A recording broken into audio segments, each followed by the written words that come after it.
Vamos a mirar, imagínense, vamos a ir del capítulo 21 al 27. Tratando de mirar la última semana de la vida de Jesús. La última semana de la vida de Jesús. Y el tema del día de hoy es la semana que cambió el mundo. La semana que cambió el mundo. ¿Y cómo empezó esa semana? Recuerda, Jesús venía de sanar ¿a quién? A Lázaro, estaba en Betania.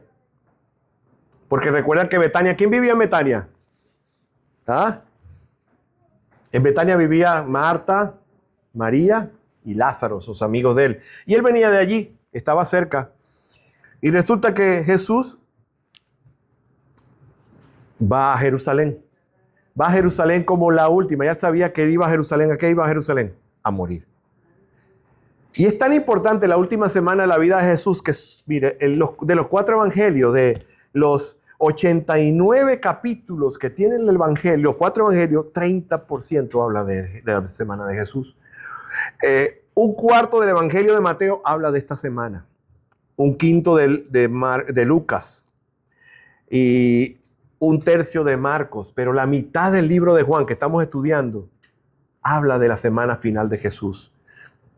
Así que luego de 3 años, ¿qué hizo Jesús? 3 años estuvo con ellos y ya esa era su semana final. Recuerden que estaba preparándolo ellos para decirle yo me voy, fortaleciendo a los discípulos, diciéndole ya las cartas están echadas. ¿Entienden ese término? Las cartas están echadas, o sea, como ya no hay vuelta para atrás. Yo voy a entrar y Jesús entró y el objetivo mío del día de hoy es que nosotros, a través de un leve viaje, porque es muchas cosas que vivió Jesús, pero a través de esta semana, de algunas cosas que vamos a hablar, veamos la pasión, ¿verdad? ¿Ha escuchado que se le dice en la semana de la pasión?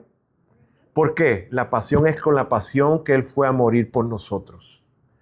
Y que nosotros escuchar la pasión con que Él murió para salvarnos a nosotros, nosotros podamos vivir con esa misma pasión por Él. Ese es mi objetivo de hoy. Así que vamos a ir al Domingo de Ramos, 21. Vamos a ir a Mateo 21, ahí está el Domingo de Ramos. Y voy a leer, déjenme buscarlo aquí, que se llama la entrada triunfal. Cuando se acercaron a Jerusalén, por Betagé y Betania, cerca del Monte de los Olivos, Jesús envió a 2 de sus discípulos y les dijo, vayan a la aldea enfrente de ustedes, y tan pronto como entren en ella, encontrarán un pollino atado en el cual nadie se ha montado todavía. Desátelo y tráiganlo. Si alguien les dice, ¿por qué hacen esto? Digan, el Señor lo necesita, y enseguida lo devolverá acá. Y ellos fueron y encontraron un pollino atado junto a la puerta, afuera de la calle, en la calle, y lo desataron. Y algunos de los que estaban allí dijeron, ¿qué hacen desatando ese pollino? Y ellos respondieron, tal como Jesús le había dicho, y les dieron permiso. Entonces trajeron el pollino a Jesús y echaron encima sus mantos, y él se sentó sobre él. Muchos tendieron sus mantos en el camino y otros tendían ramas, y la gente le recibía como decía, bendito el que viene el nombre del Señor. Hosana en las alturas. Jesús entró a Jerusalén, fue al templo y después de todas estas cosas, Jesús entrando, ¿verdad? Jesús se estaba identificando como el Mesías que esperaba el pueblo. ¿Y cómo lo recibió el pueblo? Tiraban palmas. Recuerda que en nuestros países, en algunos lugares venden palmas, porque el domingo de palmas era un domingo donde la gente echaba como venía el rey, llegaba. Esto fue para que se cumpliera la profecía que estaba en el libro de Zacarías, capítulo 9 y 9, dice, regocíjate sobremanera, hija de Sión, da voces de júbilo, hija de Jerusalén, tu rey viene a ti justo, dotado de salvación, humilde, montado en un asno. Se cumplió 500 años antes, se estaba cumpliendo esa profecía en Cristo. ¿Y qué pasó? Cuando Jesús entró a Nazaret, el primer domingo de Ramos, estaba cumpliendo esta profecía mesiánica. Y aunque esta vez vino montado en un pollino, porque recuerdan, porque él estaba viniendo como un rey humilde. Ningún rey entraba en un pollino. ¿Cómo entraba el rey? Entraban en caballo a acabar a la gente. Pero él entró porque él venía de manera humilde. ¿A qué venía él? Venía a morir, ¿verdad? Y siendo el rey de reyes, vino en humildad a ponerse en mano. Él venía a ponerse en mano de los hombres para que lo mataran.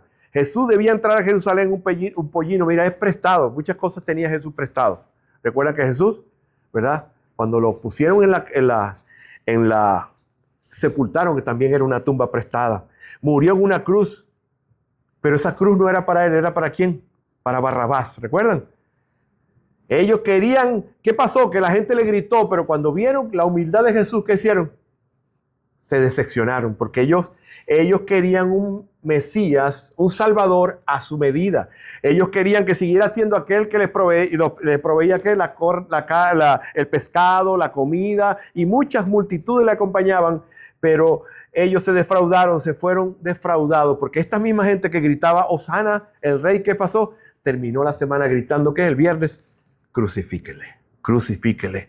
Saben, no hay nada más fundamental para ofrecer adoración que hacerlo sabiendo quién es verdaderamente Dios. ¿Cuánta gente viene a una iglesia y se va defraudada porque tiene un Dios de acuerdo a su imaginación y viene para que Dios le dé lo que Él quiere, y cuando Dios no le da lo que Él quiere porque no está en la voluntad de Dios, ¿qué hace?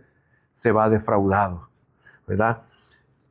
Y sabe que no hay propósito más grande para nosotros que poder adorar a Dios. Para eso fuimos creados, para adorarle. Pero cuando nosotros le adoramos con un corazón distante, un corazón... ¿Qué dijo Jesús? Esta gente me adora de labios, pero sus corazones están lejos de mí. Tenemos que tener cuidado, amada iglesia. Podemos adorar una caricatura de Dios. Hoy hablamos de la disciplina, un tema que quizás usted no crea, pero una disciplina es un tema bíblico.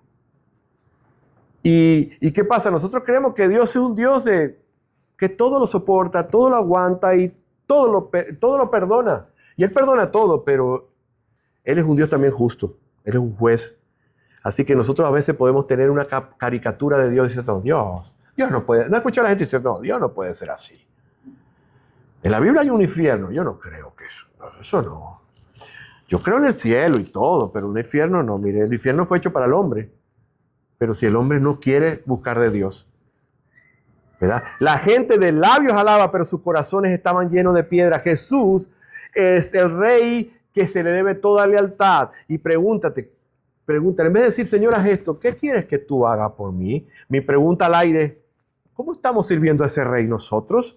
El rey entró para dar su vida en rescate de muchos. Ustedes que están aquí ya lo recibieron. Si Él vino a salvar a la humanidad y nosotros no lo recibimos, estaríamos perdiendo la oportunidad de perder lo que Dios quiere de cada hombre y mujer. Así que el rey entró para dar su vida, y que Dios nos guarde de ser parecidos a esta multitud, de que nosotros adoramos a Dios de labios. Y cuando no nos da lo que queremos, gritamos, crucifíquele. Así que estamos hablando de la entrada a Jesús. Ese fue lo que pasó el domingo. Podamos caer rendidos. Dios quiere que caigamos rendidos y decirle, Señor, ayúdame a vivir una vida agradable a ti. Eso fue el domingo. El lunes, ¿qué pasó el lunes? Vamos al capítulo 21, 18 y 19.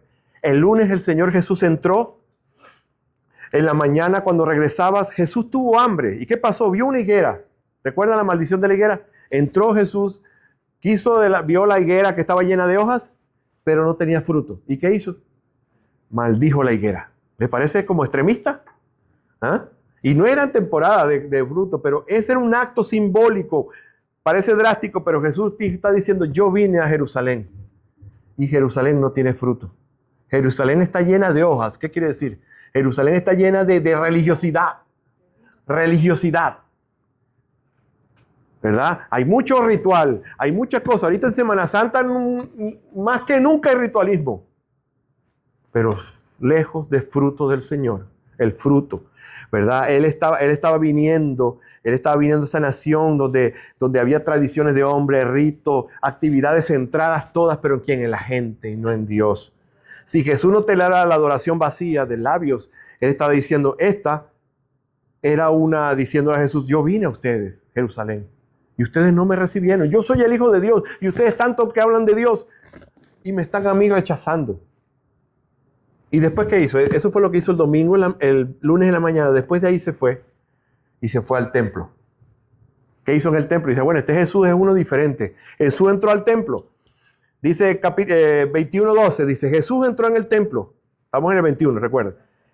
Y echó fuera a todos los que compraban y vendían en el templo. Y también volcó las mesas. ¿Usted imagina a Jesús así? Volcando mesas.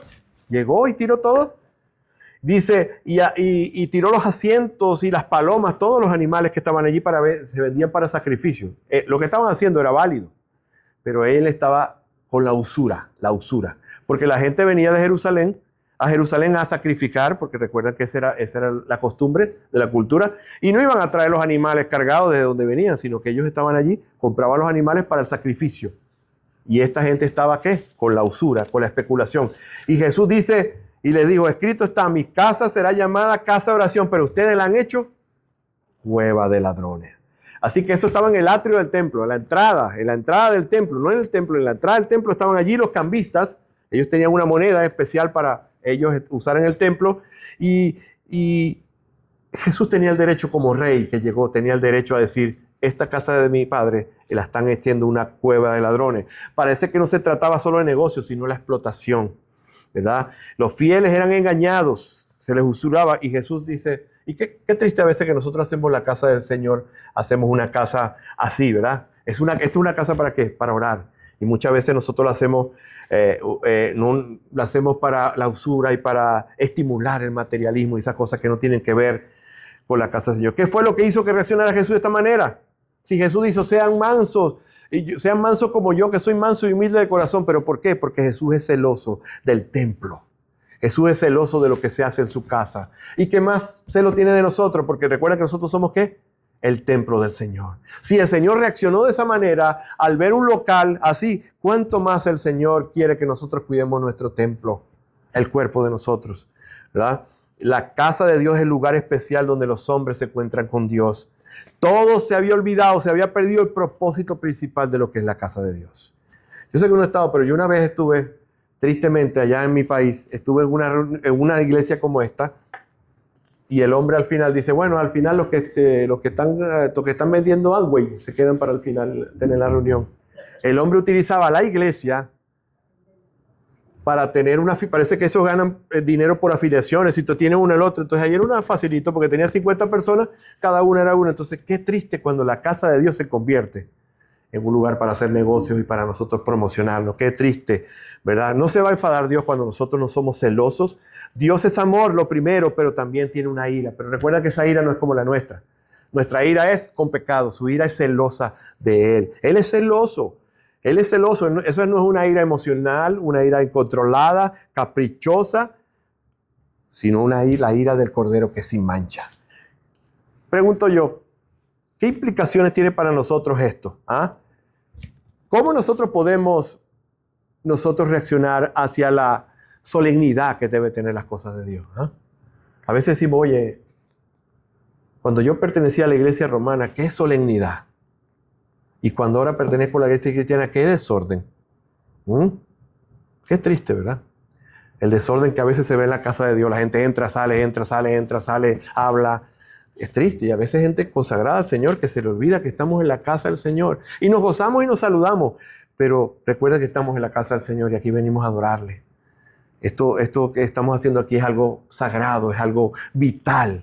Aquí no vino usted a recibir un aliento para la vida, usted vino a recibir la vida. Aquí la vida de las personas puede ser cambiada para siempre, como fue cambiada mi vida y algunos de ustedes, su vida para siempre. El destino de nosotros es cambiado en un lugar como este. Así que aquí hay vida detrás de todo lo que hacemos. Vida.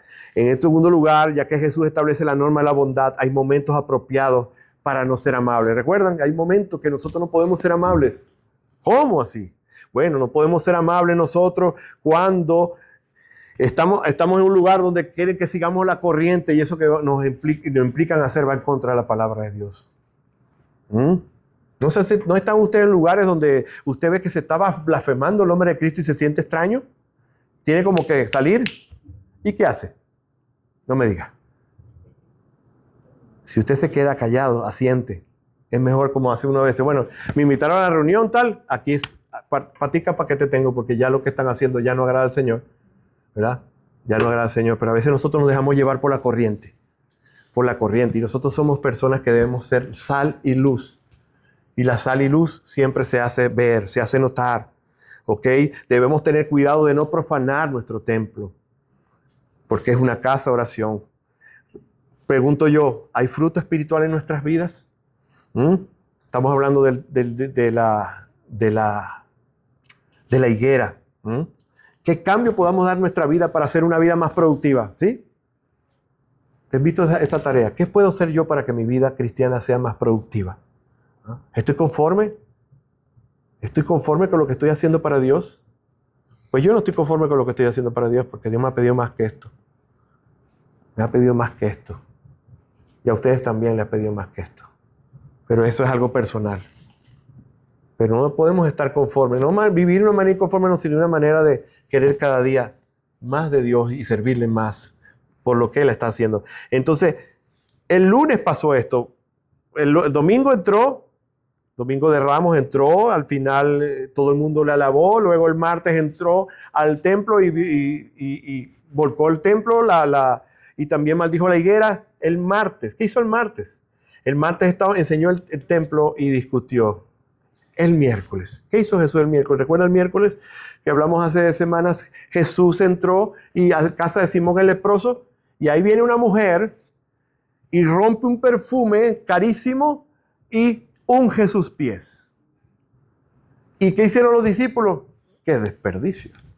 Porque posiblemente María, que es María, la hermana de Lázaro, esa era la dote de ella. ¿Sí entiende que es algo dote? La dote posiblemente ella, dicen algunos que era su herencia. Ella tiró la herencia suya a los pies de Jesús. Y hoy día, después de 2000 años, todavía estamos hablando. Dice, Jesús dijo, déjela tranquila, porque lo que está haciendo ella es lo que hay que hacer. Se dice que Jesús cuando estaba en la cruz, dicen, esto no es la Biblia, que todavía olía el perfume que ella le había puesto. Jesús lo agarraron, ese mismo, al otro día después de la cena lo agarraron y Jesús pasó toda la noche en vela. No iba a ir a bañarse y ella estaba preparando su cuerpo para la sepultura. El acto de ella fue un acto profético.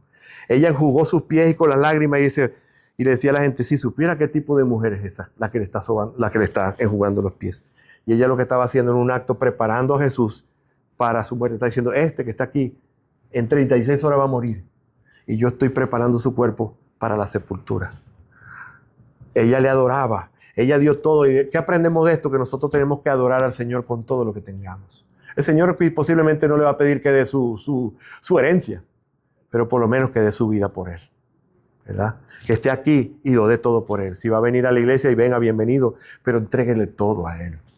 Sin reserva. Yo siempre hablo con mi hermana Gerita y dice, bueno, yo canto más o menos regular, no la quiero exponer, pero hermana, meta berridos ahí, grite, nadie, si alguien es espiritual a su lado, no le importa que usted desafine, lo que le va a alegrar es ver la pasión con que usted agrega a Cristo. Aquí no somos una banda profesional, ni estamos haciendo America Got Talent, ni nada de eso. Aquí es lo que Dios mira es el corazón. Y Él quiere que demos el corazón para Él, para todo lo que nos ha puesto a hacer. Seamos así apasionados. Él fue a la cruz apasionadamente. Y quiere que sus hijos vivan de manera apasionada por Él. Y si algo tenemos nosotros los latinos que somos, que tenemos la ayuda de parte de Dios, que nuestra genética es así. Somos más bullosos, somos más así que, pero qué bonito ser así para el Señor. Y no venir a la casa de Dios y cada quien es diferente, pero venga a darlo todo a Él. Délo todo para Él. Jesús dijo a la mujer, déjela en paz porque lo que ella ha hecho no es un desperdicio, sino más bien un extraordinario acto de adoración, preparar mi cuerpo. Porque recuerden que Jesús cuando murió no le dio tiempo de prepararlo. Recuerden que ellos tenían que prepararlo y Jesús murió y lo vamos a ver en un ratito. La cantidad de perfume, dice, de nardo puro eran una cantidad incalculable de dinero. ¿Cuánto es el sueldo mínimo acá? ¿No saben? ¿5,000? ¿4,000? Oye, ¿dónde es eso? Bueno, una cantidad, más de un año de salario ya lo tiró allí delante. Entonces eso pasó, y más tarde en la noche, ¿qué estaba haciendo Judas? Ese mismo miércoles Judas estaba yendo hacia los líderes y estaba haciendo el negocio para vender a Jesús. ¿Por cuánto? Por 30 monedas de plata. ¿Cuánto estás dispuesto tú a darme si entrego? Dijo. Entonces le contaron 30 monedas de plata y a partir de ese momento Judas esperaba una ocasión para entregarlo. Eso pasó el miércoles. Vamos al jueves. El jueves fue la última cena. ¿Recuerdan? La última cena, donde Jesús, en ese lugar que se llama el aposento alto, reunió ¿a quién? A los discípulos. Ahí estaba Judas. Pero Judas al principio, cuando estaban comiendo juntos, dijo, el que moja la plata, uno de ustedes me va a engañar. Usted siente, verá, Jesús iba a morir en la cruz esa misma semana. De parte a parte, uno de sus discípulos lo traicionó. Y aparte, uno de los más allegados lo iba a negar. ¿Cómo cree que usted se sentía? Usted no ve a Jesús como hombre. Jesús era hombre. Y era Dios. Jesús sufrió eso como hombre. ¿Usted se ha sentido alguna vez defraudado, rechazado? Bueno, Él lo hizo, siendo Él inocente y no teniendo que vivir eso. No sé cómo usted mira a Dios. Dios es alguien tan cercano y tan de ejemplo para nosotros. No es alguien allá. Quítese esa idea de lo vea clavado allá en una cruz. Allá Él no está allí. Él vivió eso como hombre y sufrió como hombre porque Él decidió dar su vida por ti y por mí. Dice la Biblia, dice que Juan 13 dice, y levantó la cena y dice que Jesús se quitó. Estoy hablando de la última de la cena. Se quitó el cinto y les lavó los pies a todos. A Judas le lavó los pies, a todos. Y recuerda qué significa lavar los pies. La parte más expuesta de esas personas que andaban en chancleta. ¿Cómo le dice usted? Chancletas, ¿qué más? En sandalias, esa es la palabra correcta. Esa era la parte más expuesta del cuerpo, era la parte más sucia del cuerpo de la persona. Y Jesús le lavó los pies. Le lavó los pies. Recuerda que Pedro le dijo, no me laves. Y yo dije, si no me laves no tiene parte conmigo. Ahí estaba diciendo Jesús que Él había venido para servirlos y dar su vida por ellos. El lavar los pies significa salvarlos. Por eso dice Él, si yo le lavo los pies, ya no te necesita ser limpiado de otro lado. Porque cuando uno es salvo, ya no necesita ser limpiado otra vez salvo, no, sino uno ahora diariamente se ensucia, ¿verdad? Pecamos, pero ya no necesito ese baño que Él iba a dar por la sangre en la cruz. ¿Qué piensas ahora sobre el servicio? Dice, esto que estoy haciendo es un ejemplo para que ustedes se sirvan los unos a los otros. Nosotros estamos para servirnos los unos a los otros, ayudarnos los unos a los otros. Y esa es una de las razones de ser de la iglesia. Ayudarnos los unos a los otros, llorar los unos a los otros. Así que si usted viene a esta iglesia, abra su corazón a alguien de confianza y que mire, tengo esta situación, ore por mí. Y si ese es un buen cristiano o una cristiana, Él va a llevarse esa carga de oración y va a orar contigo y te va a acompañar en esa situación. Eso es servirse, ayudarnos, orar, interceder. Luego de eso, ¿qué pasó? Jesús dice, levántese y nos vamos. Y nos fueron al Getsemaní. ¿Recuerdan Getsemaní? Entonces estamos en el jueves. El jueves Jesús come con los discípulos. Y al salir de allí, van a Getsemaní. ¿Por qué Jesús fue a Getsemaní? Porque Jesús estaba visiblemente angustiado del aposento. Dice que entonces dijo, mi alma está muy afligida hasta el punto de la muerte. Jesús tenía una situación, un estrés emocional que dijo, estoy tan triste hasta la muerte. Tan triste hasta la muerte. Y entonces, ¿qué hizo Jesús en la angustia? Se fue allá a orar. Nos muestra a nosotros que cuando estemos angustiados, lo primero que hagamos, no lo hagamos de último, lo primero que haga, de rodillas ahí, Señor. De rodillas ahí, Señor. Y dice, ¿sabe por qué se llama Getsemaní? Porque Getsemaní es un nombre que significa prensa de olivo. Recuerda que ese era un olivar lleno de aceitunas y las aceitunas eran metidas en una prensa para sacar ¿qué? El aceite. Y eso tiene un nombre simbólico. Jesús estaba en una prensa por el estrés que venía. ¿Cuál es el estrés que venía Jesús? El pecado del mundo venía sobre él. Mientras Jesús oraba, recuerda que Jesús llegó y se llevó a todos los discípulos, menos Judas ya no estaba, y llevó a 3, a Santiago, a Pedro, lo llevó y diga, quédense aquí. Todos fueron allá a orar, pero a los 3, ¿qué pasó con las personas que fueron a orar por él? Mientras él oraba y se sentían con angustia, su presión fue tan insoportable que hay un término médico que se llama hidromatosis, que dice que los vasos capilares de donde sudaba se rompieron y salía sangre de allí. Agua sangre, no es que sangraba como una hemorragia. Pero era tanta la presión que tenía el hombre, tanta. Así que Jesús estaba orando por fortaleza para cumplir. Él no estaba negando que no quería morir en la cruz, pero estaba orando por la gran fortaleza. Porque él nunca se había separado del Padre. Nunca se había separado. O sea que dirá alguien, no, la Trinidad se rompió, no, la Trinidad espiritual siguió, pero como hombre, el Padre lo separó. Por eso dice, porque me has desamparado, Padre, no, porque me has desamparado. Y dice que adelantándose un poco, cayó sobre su rostro orando, diciendo, Padre mío, si es posible, pasa de mí esta copa, pero que no sea como yo quiero, sino como tú quieras. Pero como estaba angustiado, se puso a orar con más fervor y su sudor eran como gotas de sangre, dice Lucas 22.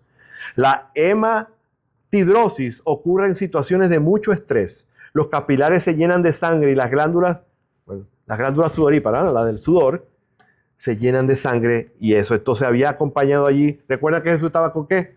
Con sueño. Estaba con el estrés, posiblemente él no había comido en la cena porque estaba sirviendo. Y, y aparte que tenía sueño, debilidad, todos los discípulos lo iban a abandonar. ¿Qué es la angustia? La angustia es un sentimiento de entristecimiento que aterroriza a la persona. Y resulta comprensible ante la inminente traición y todo lo que venía a su vida que Jesús se sintiera así. Si estás angustiado, sabes que esta no es una señal de debilidad. Es una señal de que eres un humano y en su absoluta santidad, la idea de soportar el pecado era terrible para él. Recuerda que Jesús era santo y fue santo siempre. No dejó de ser santo.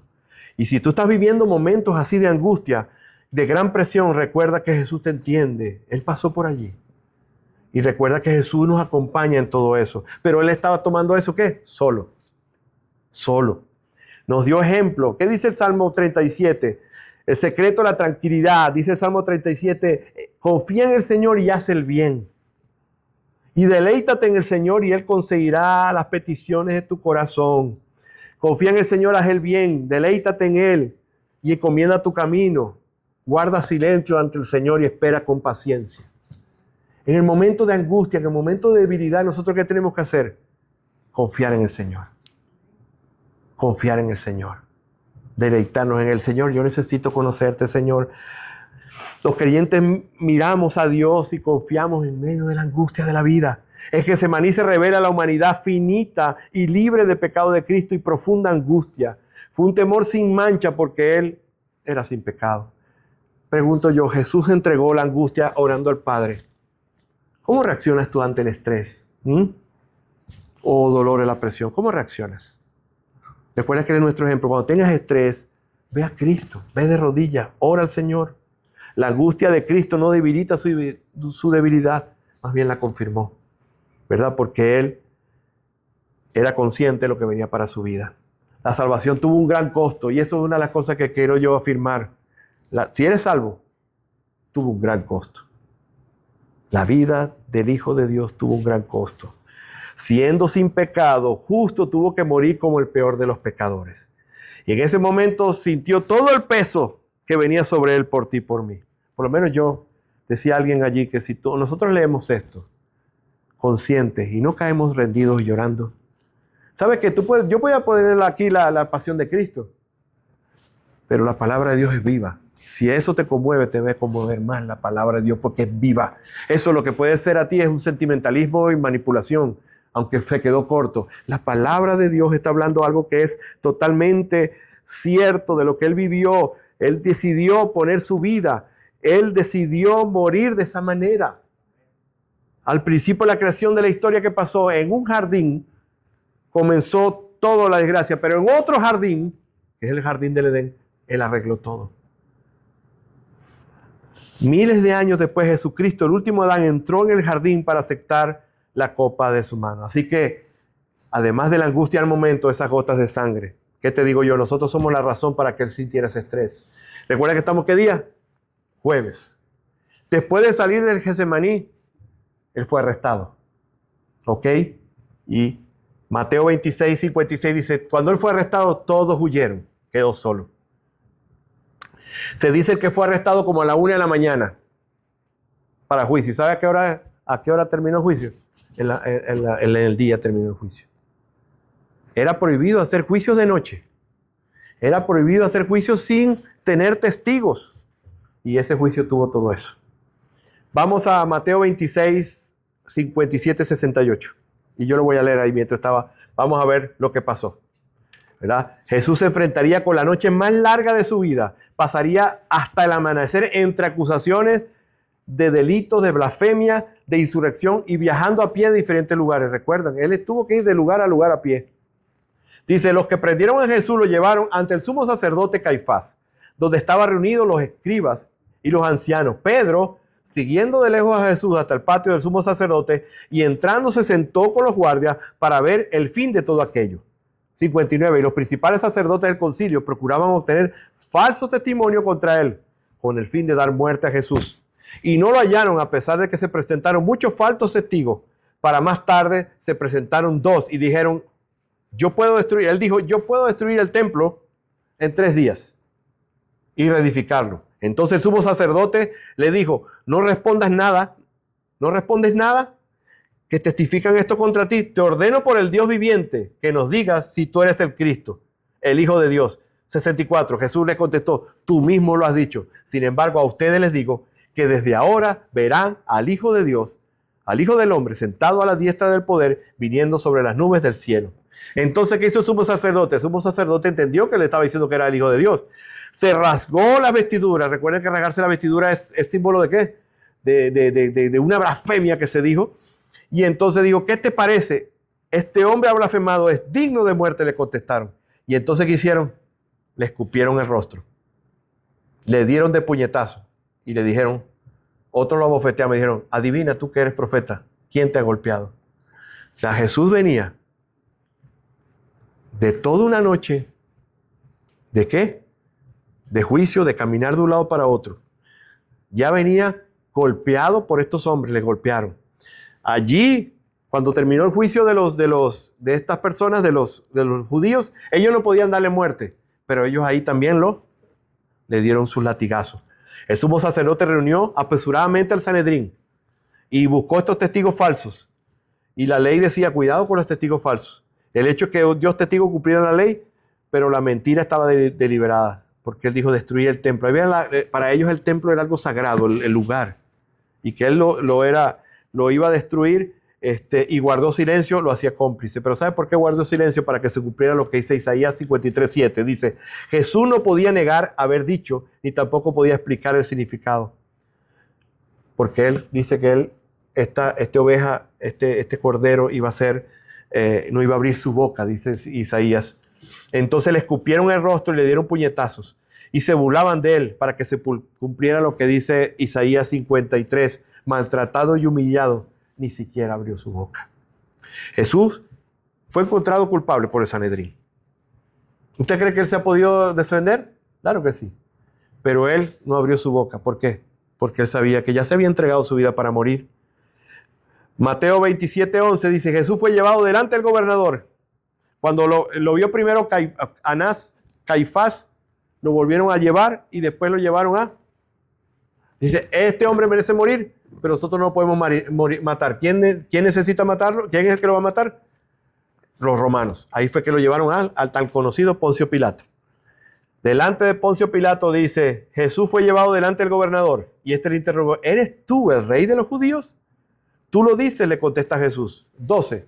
Al ser acusado por los principales sacerdotes y los ancianos, nada respondió. Entonces Pilato le dijo, ¿no oyes cuántas cosas testifican contra ti? Jesús no le respondió ni una sola pregunta, porque el gobernador estaba muy asombrado de todo esto, y el gobernador que se dio cuenta que era una injusticia, que estaba muriendo, ¿por qué? Por envidia. Pregunto yo al tomar el ejemplo de Jesús, ¿cómo respondemos nosotros ante las acusaciones? ¿Somos de las personas que guardan silencio? Cuando somos tratados injustamente, ¿entras en tu propia defensa? ¿Qué revela el comportamiento de Jesús hacia el ejemplo que nosotros tenemos que tomar? ¿Qué nos enseña este pasaje de la injusticia y el hombre? El hombre es injusto por naturaleza. A veces hay gente que se impresiona de tanta injusticia. El mundo es injusto. Si mataron al Hijo de Dios siendo justo, ¿qué actitudes o comportamiento de nuestra vida podemos cambiar al ver la actitud de Jesús hacia eso? ¿O usted tiene ese abogado interno que siempre, es un abogado interno que cada vez que usted alega? ¿Sabe que uno de los símbolos de que estamos siendo enseñados por el Señor es que nos callamos cada vez más? ¿No le ha pasado? No me levante la mano. Que usted ahora se calla un poco más. ¿Por qué? Porque sabemos que nuestra vida está en las manos. Y el que obra la justicia es Dios. Mía es la justicia, yo pagaré, dice el Señor. Yo soy 36 años de experiencia que los que se han metido con uno, de tonto para abajo he quedado. Yo no estoy aquí para ponerme de ejemplo. Pero en el momento que usted deja las cosas en las manos de Dios, Dios se encargará. En el momento que usted siga luchando y haciendo las cosas, el Señor dirá, bueno, tú lo vas a defender a tu manera, tú lo vas a hacer, hazlo. Que abogado, que aquí para allá. No. Tristemente aún, hermanos, dice la Biblia que aquí no podemos, los problemas entre nosotros no deben ser resueltos entre abogados. Porque nosotros tenemos una ley y tenemos a un Señor. Y tristemente la gente de la iglesia va a abogados.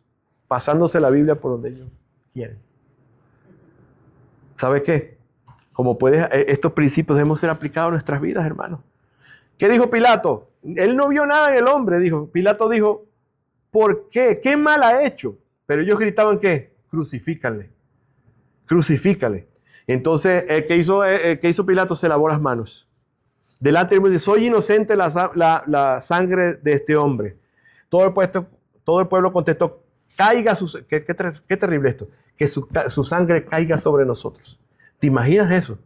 Decir el pueblo que la sangre de Jesús caiga sobre nosotros. ¡Wow! Todo el pueblo dijo eso. Y soltaron ¿qué? A Barrabás. Si Jesús no era ningún ladrón, ni era un asesino, ni alguien que blasfemó, ¿por qué usted cree que lo mataron? Si no había roto la ley, ¿por qué cree usted que lo mataron? ¿Por qué este ensañamiento de los líderes religiosos? ¿Por qué la gente odiaba a Cristo? Se pregunta, ¿no se ha preguntado? Usted, esto es muy natural. Es natural, tenía que nacer y morir. Usted no se ha puesto a seguir el caso de Jesús. ¿Por qué él murió siendo inocente? Yo sé que indudablemente al final entregó su vida. Pero ¿cuáles fueron los instrumentos que utilizó? ¿Por qué la gente tenía ese odio con Jesús? ¿Por qué la gente odiaba a Jesús? ¿Ah? Pero, esa es. Jesús al venir y decir la verdad estaba exponiendo que todos ellos eran unos religiosos mentirosos. Jesús es la verdad para este mundo. ¿Y qué hablamos esta semana en su casa? Dije, ¿verdad? Que recuerda que dijimos que el mundo rechaza la verdad con la mentira. Por eso este lugar no está lleno. Porque a la gente no le gusta escuchar la verdad. Y seguirá siendo odiada la verdad. Y ahora hay verdad relativa, verdad no sé qué. Pero la verdad es una sola. Por eso dice que el cristianismo es tan intolerante. La verdad es una sola. Dice la Biblia que todo aquel que es la verdad, ¿qué hace? Oye su voz. Y ellos no eran de la verdad. Así que Jesús fue rechazado por la verdad. Y esa fue la razón técnica. La técnica fue esa. La razón instrumental fue que vino a venir por nosotros. Y Él dio su vida. Pero la técnica para el juicio fue la verdad que Él dijo. Pero dice el precio que Él, por gracia, decidió sufrir voluntariamente para salvarte fue ese. Por eso dice la Biblia, pero Dios muestra su amor para con nosotros. ¿Qué dice? Que siendo aún pecadores, Cristo murió por nosotros. Siendo pecadores, Cristo murió por nosotros. Y la condena fue morir. La cruz nos sincera. La cruz, ¿qué nos dice la cruz? No somos buenos. No somos lo buenos que creemos. Pero también nos trae gozo, porque la cruz nos revela que hay una gran cura para la maldad del hombre, que es Cristo Jesús. Su gran amor. ¿Qué nos muestra la cruz? Aparte del sufrimiento que hemos hablado, nos muestra un gran amor, una gran pasión. Luego de ser declarado culpable y brutalmente golpeado, ¿recuerdan cómo fue golpeado? Primero fue golpeado, ¿verdad? Le dieron golpes, le arrancaron la barba, le escupieron. Los de allá del juicio de los judíos le dieron unos latigazos, pero ahora vino ante los especialistas en tortura, que eran los romanos. Y dos hombres romanos especialistas en tortura, lo colocaron en un poste arrodillado y empezaron a darle uno por un lado, otro por otro lado. Hay gente que solamente ahí moría, ya quedaba muerto. Y después de esa golpiza, se le colocó lo que llaman el patibulum, que es un madero de unas 100 o 200 libras para que lo llevara hasta el monte, hacia el monte de la Calavera. De hecho, ahí lo ayuda, ¿verdad? José de Arimatea lo ayuda porque cayó. Y terminamos, estamos en el viernes, ¿verdad? En la cruz. ¿Qué pasó en la cruz? Desde la hora sexta hubo gran oscuridad. La gente dice que hubo un eclipse, ¿no? Ningún eclipse, esa era la tristeza de Dios viendo a su hijo morir. Dice que esa hora, a las 9 de la mañana, se colocó todo oscuro. ¿Verdad? Desde la hora sexta hubo oscuridad sobre la tierra hasta la hora novena. Y alrededor de la hora novena Jesús exclamó a gran voz diciendo, Elí, Elí, lama sabactam. Y esto quiere decir, Dios mío, ¿por qué me has desamparado? Marcos nos dice que Jesús fue crucificado a la hora tercera. Así que empezó a las 9 de la mañana y a la sexta hora murió. Y de repente, en medio de todo ese tiempo, habían dos ladrones, no se dice cuándo en Mateo, y uno de los ladrones le dijo, que era que si tuviera cuidado de él, dijo, hoy estarás conmigo en el paraíso. He escuchado mucha gente hoy día, tristemente, que hay que pasar de un lado a otro cuando la gente muere. Dice la Biblia, hoy estarás conmigo en el paraíso. Y después de eso, que Jesús hizo eso, Jesús tuvo mucha sed y había una esponja con vinagre, se le colocó y luego de hacer eso, dijo, consumado es, inclinó su cabeza y ahí murió. La noche antes de morir, Jesús le dijo, Padre, he terminado la carrera que me diste para hacer, ¿verdad? He seguido tu obra, la obra que me diste. Jesús murió porque ya su obra en la tierra había terminado. Había escogido a los discípulos, había predicado el evangelio y había ido y había dejado ya un grupo de personas para que siguieran y él iba a morir para ganar el peor enemigo, ¿verdad? El peor enemigo del hombre, Jesús lo venció en la cruz, es la muerte. Jesús vivió una vida perfecta, hizo todo lo que Dios le pidió, cada mandamiento lo cumplió y esta vida perfecta ahora estaba completa y por eso dijo, consumado es. ¿Entienden el término consumado es? ¿Qué es algo consumado? Algo que está listo. Lo que parecía una gran victoria para Satanás al ver a Cristo muerto, era la gran victoria del Hijo de Dios. Porque todo el mal, por eso a veces todas las cosas que se ven mal, al final Dios las transforma para los hijos de Él, para bien. Porque ese gran mal fue la victoria final sobre el mal, liberando a las personas que crean en Jesús como su Señor y Salvador. Como hoy hemos cantado, ¿verdad? Hay paz, hay melodía, hay gozo. Jesús vino a buscar y a salvar lo que se había perdido. Ese fue el gran ofrecimiento del sacrificio perfecto. La semana de la pasión exige una respuesta, ¿verdad? No nos podemos quedar neutral ante Jesús. Y yo hoy te pongo una tarea. ¿Qué vas a hacer tú con esto? ¿Qué vas a hacer tú con esto? ¿Qué vas a hacer con lo que Cristo murió y vivió y murió por los pecadores que se arrepienten, por su pueblo? ¿De qué lado vas a estar tú? ¿De aquel lado que grita, Hosana, y reconoce al Hijo de Dios? ¿O de aquel lado que dicen, crucifíquenle? Después de la breve mirada a esta semana, ¿qué piensas? ¿Cómo ves ahora la pasión diferente? Vimos desde el domingo, hoy es viernes. Vive agradecido por esto. Yo te invito a vivir agradecido porque esa salvación, si tú la tienes, costó demasiado. Vive para aquel que dio su vida por ti. La gracia no nos llama a la pasividad. No, un cristiano con pasividad, eso no cuadra en este libro.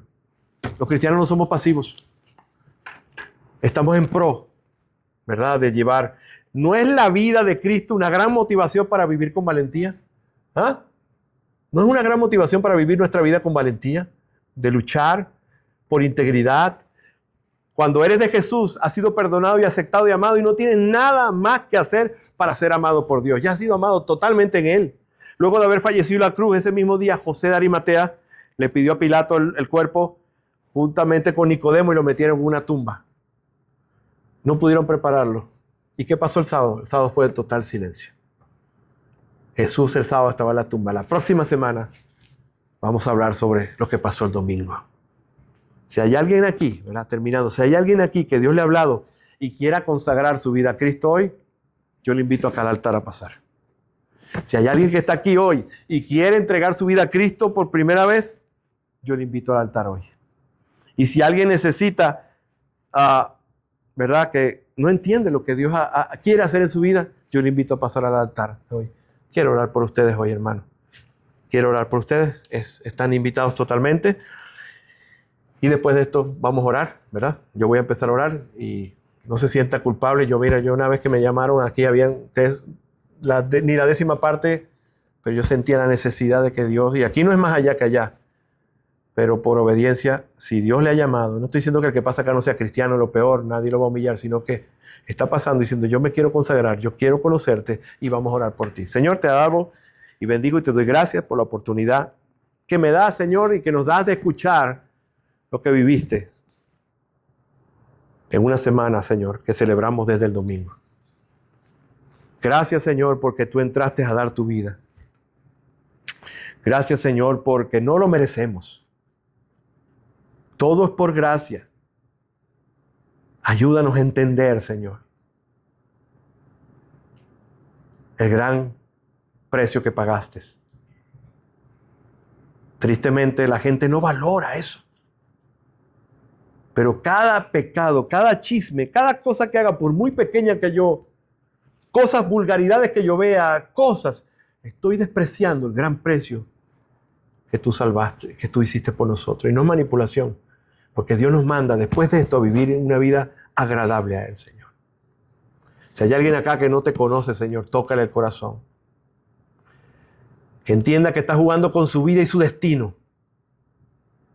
Y si hay alguien que tú has llamado acá, Señor, para consagrar su vida a ti, Señor, también, llámale, Señor. Obra grandemente en esta misión que estamos levantando, Señor. Hemos pedido y estamos clamando por personas comprometidas. Y llegó el momento de la hora, como decía Josué, yo y mi casa, aquí está. Aquí tenés el bien y aquí está el otro. Pero yo y mi casa queremos servir al Señor. Sé que hay gente que también quiere venir y decir, yo y mi casa queremos servir al Señor. También están invitados todos al altar.